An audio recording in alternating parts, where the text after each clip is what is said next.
This is Dr. H. Welcome to this week's Schlagbyte entitled Miles to Go Before I Sleep for the week July 16th, 2007. You don't have to live a long time to leave a legacy. A dear friend sent me this story which appeared in the Detroit News in late April about a young 18-year-old man named Miles Levin who is living with a rare pediatric cancer called rhabdomyosarcoma. Miles was 16 when he was first diagnosed with this highly malignant cancer of the soft tissues, and it has only a 20% survival rate. Over the last 2 years, his cancer has advanced. Miles decided to document his life's journey, and after reading the article, I immediately signed on to his website, www.carepages.com, and typed in his name, and was deeply moved by his candor and wisdom. Here are some sample entries to give you some idea as to the heart, soul, and wisdom of this young man. For a while now, with every significant event or experience that's come along on the journey I call my life, I've had to consider, am I going to share this? I mean, it's not my diary, but I leave candor is courage. And in light of this, I've decided to share something with you which I normally keep to myself. I was asked what college I was going to go to by a friend of mine tonight. Now I can say I know what it feels like to be harpooned in the chest.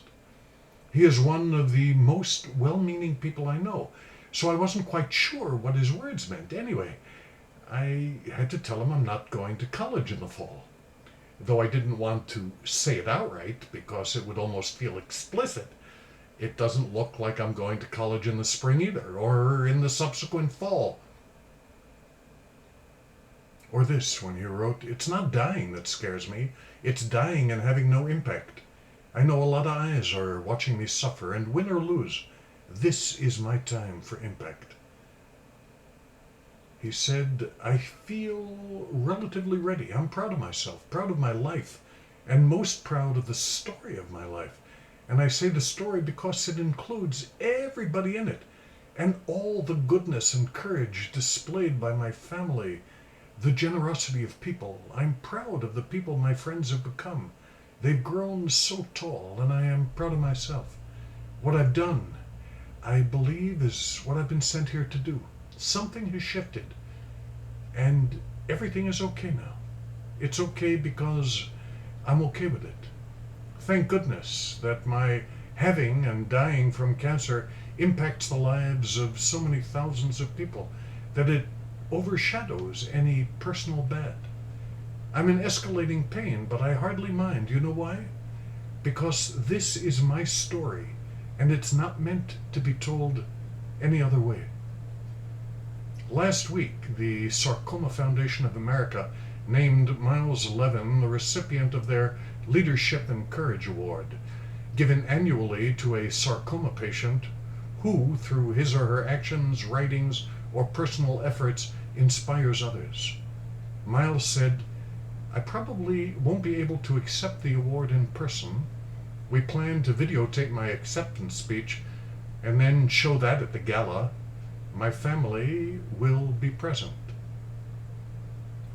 Last week, Miles wrote from the Sloan Kettering Hospital in New York that his cancer had spread to all of his bones and bone marrow, and that investigational treatment was the only option left to him. He wrote, "My mom told me today that I don't need to go ahead with any more treatments if I didn't want to. Mainly because life is the most breathtakingly amazing thing I could ever imagine. I'll go for it. Even if it's just for a couple more days or weeks or months, I will fight to the bitter end, even though it is all but a certainty that I will never be cured. I still have much to learn in the realm of making the best of it, but I like to think I know a thing or two by now. It's within your power, I know that much, and it's hard, I know that too. But it's all how you look at it, so have a little fun." Last week, Miles said that this new investigational therapy has no track record. But Miles wants to be a trailblazer, and his doctors will give it to him, but his platelet count is too low.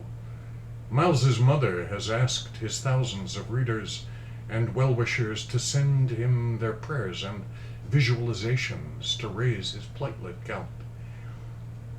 I wrote to him. I'm hoping that you might want to write to him as well, because nurturing relationships and staying lovingly connected is how we thrive as long as we live.